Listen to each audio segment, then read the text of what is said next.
Hello, what's up YouTube? This is RobOneX1 here, and today I'm going to be doing for you the Uncanny X-Men Fall of the Mutants 227. This is the final issue of the Fall of Mutants story arc, and I'm here to share my review with you all. So the X-Men face the god called the Adversary, very original, and make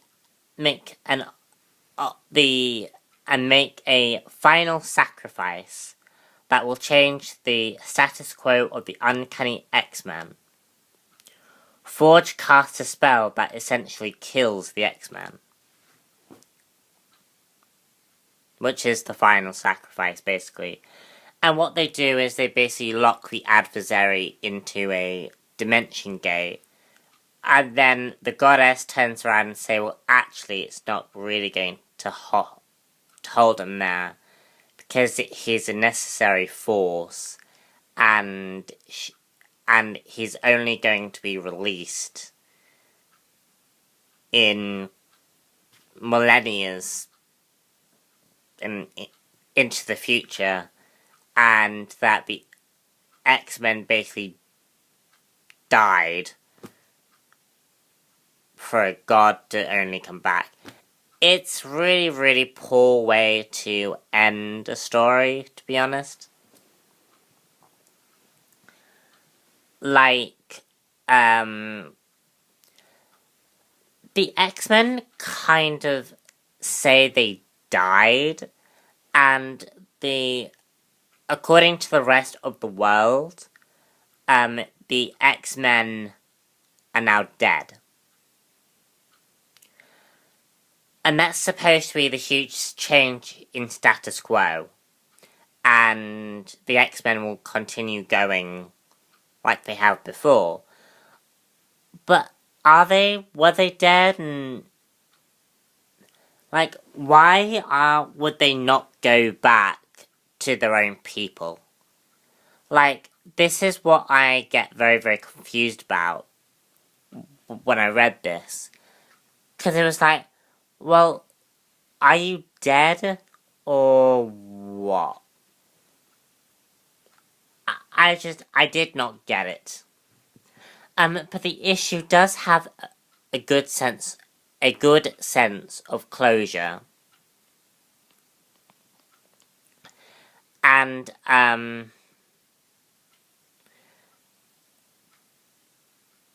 basically the X-Men do make this ultimate sacrifice, and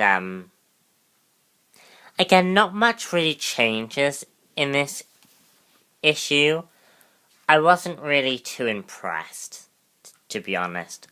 And I know I'm speaking, unfairly, because it's a part of a bigger arc, but I wasn't really impressed, really, with it. Which is a shame. But, yeah, it wasn't very impressing. But my thoughts on the entire, 3 reviews, Uncanny X-Men, and this one. The issue is very, very interesting and does dive a lot into the prejudice of mutants and, we do see a lot of the racial discrimination between mutants and humans. And it's very, very much about the racial discrimination between these two parties.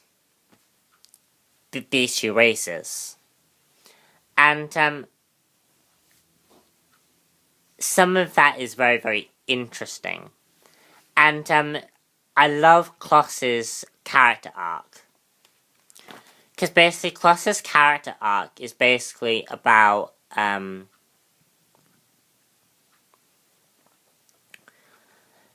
can the X-Men's dream really be attained?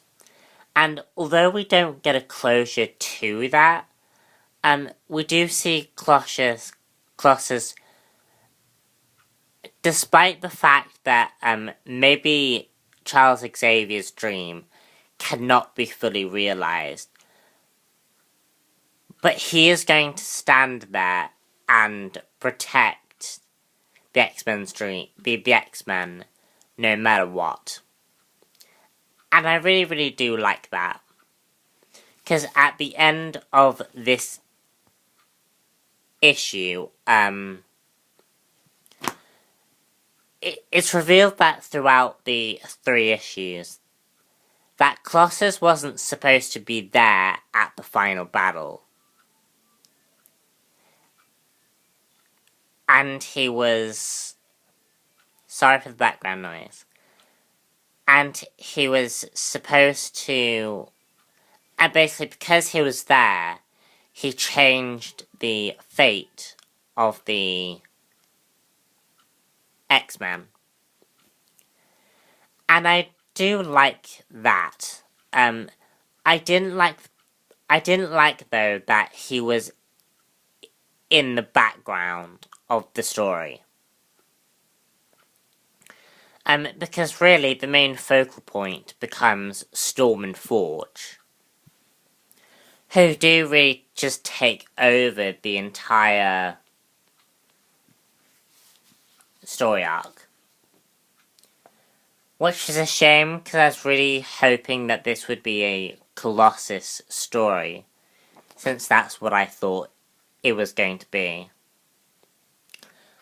Other than that, that is that issue done, and yeah, that's the end of this review. Stay tuned for more, as I have a lot more comic book news, movie stuff in general, coming your way very, very soon. And I shall speak to you all later. Bye! Oh, and subscribe. Press the subscribe. Press it! I am using reverse psychology. No, I'm not. Scratch that. You will subscribe to my scary face, and then keep listening to my voice. Mwah ha ha ha. Bye, guys.